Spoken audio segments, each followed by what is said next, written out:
Let's go through the first little bit of these notes here for section 8.2. There's not really much new going to happen in this section. We're just going to pull a trick that we pull with other stuff too. We've seen this before when we did synthetic division. We're just going to get rid of the variables.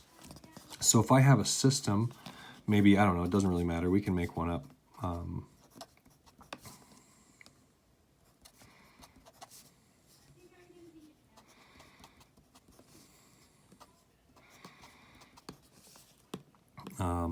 Yeah, sure. Doesn't matter. Okay, so if I got a system here, I can just, ditch all the variables. We can write it so we just have the coefficients, right? If we have everything in alphabetical order, we can have everything line up, right? So I can take my number here and I'll put that there and then just, all the numbers in front. So 2, -2, 1, 4.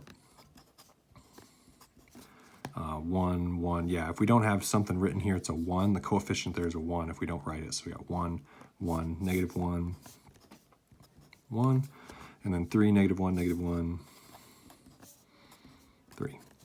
Okay, so when we write these, we put the square brackets on them, and we're going to call it an augmented matrix because it's not exactly a general matrix, because we're going to put a line there to separate our variables from our constants here, right? We had variable numbers, or coefficients on variables, and then we had just constant terms there.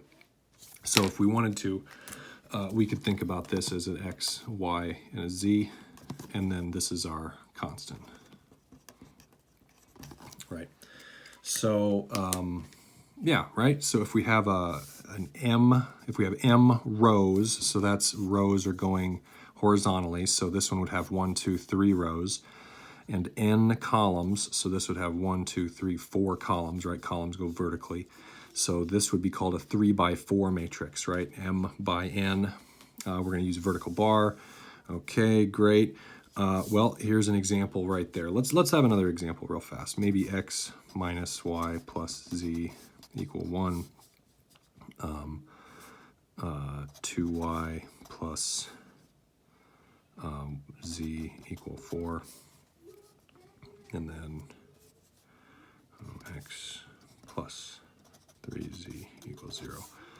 If I have this system here, I want to write it as a matrix, right? Or write it as an augmented matrix. So all we're going to do is just take all these coefficients. So this one we have 1, -1, 1, 1. So I got 1, -1, 1, 1.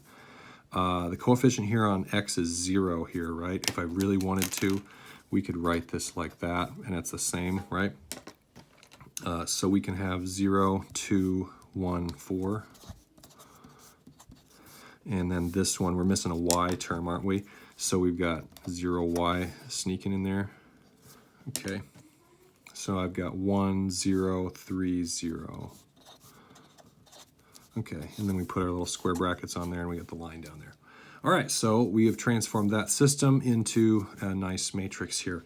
So the convenience with this is going to be pretty similar to the convenience that we found with synthetic division. We're going to be able to do this process considerably faster because we're going to have to write less. So the next, the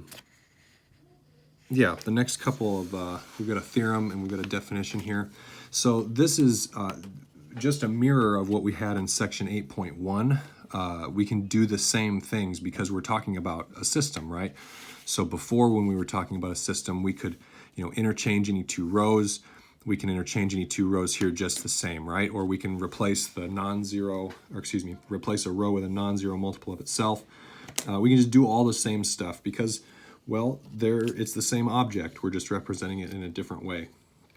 So row echelon form, this is essentially triangular form. So maybe go back and take a look at what triangular form was. I think that was even definition, maybe 8.3 was triangular form. I could be wrong on that, but it was in the previous section, triangular form. It's the same here, right? We're going to have everything's in alphabetical order already. So the first non-zero entry in each row is a 1. So in our first row, we're going to have a 1, right? And then everything below it, wait a minute. Leading one of a given row must be to the right. So the next leading one would have to be here, which would have to make this be a 0, right? Okay. Any row of all zeros can't be placed above. So what these things are going to look like is we're just going to have ones on our diagonals and zeros here, and we're just going to have, you know, maybe a number, and then constant stuff. So we're going to look like this when we're in triangular form, or we call this row echelon form as well. We could go a step further from this, and we do. Whoops, I'm off the screen there. So we've got, you're right, we've got ones on the diagonal. Hopefully we weren't too far off the screen. So we've got ones on the diagonal. We could now, so when we actually do these, and we will do a few of these, when we do this, we can notice that if I have a 1 in this position, then I can use this row to cancel out all of those, right? And if I have a 1 in this position, I can do the same thing. Instead of just taking this one and canceling that one out, I can cancel out the one above it as well. So I could take a multiple of row 2 here and get rid of row 1's entry in this position, right? And we can do the same thing here.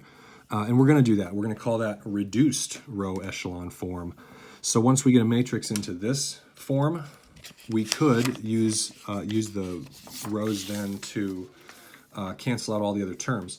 So if we have something in reduced row echelon form, we're going to first have it in row echelon form, which was essentially triangular form. And then the leading ones are the only non-zero entry in their respective columns. So this is going to have ones along your diagonal, and everything else is going to be a 0. And this is going to be awfully convenient. Constants, right? There's going to be numbers here. This is going to be really convenient because you're going to be able to immediately say, oh, well, the third variable is some constant, the second variable is some constant, right? We're just essentially solving the system by just keeping it in the matrix the whole time, or the matrix form, right? So anyway, let's take a look at a few of these, and then we'll maybe solve a couple. So is the matrix in row echelon form, reduced row echelon form, or neither? Well, essentially, yeah, what we're looking for is, this is reduced row echelon. Maybe we'll just do RRE. And if it looks like the other one where we had 1, 1, 1, and then some number, 0, 0, 0, and then we had numbers. So whatever, it looks like this. It looked like the, you know, ones on the diagonal, numbers up here that are non-zero.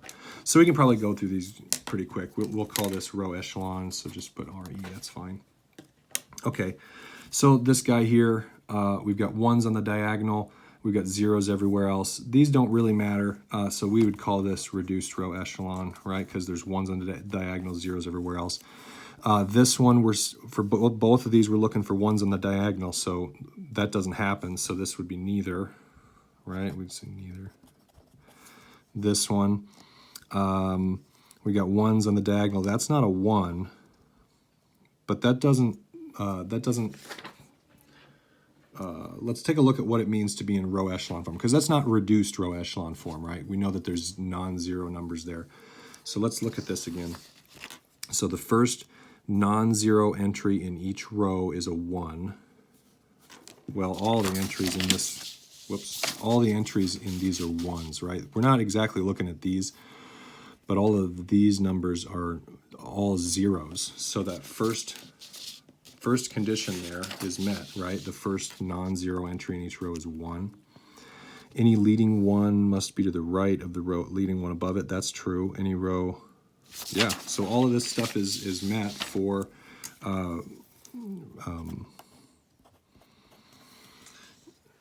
row echelon form, right? So this is row echelon, but it is not reduced. This one, right, for the same reason here, this is in row echelon form, but it is reduced.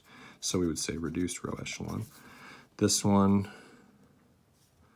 well, ones on the, so I've got my leading ones are to the right, and the first non-zero entry is a 1. Okay, they're all zeros there, so we would call that row echelon. This one, same thing, we'd call that row echelon as well, right? So good. We can identify those. How wonderful. So I'm going to stop this video now, and I'll make a couple of them with some examples solving these matrices.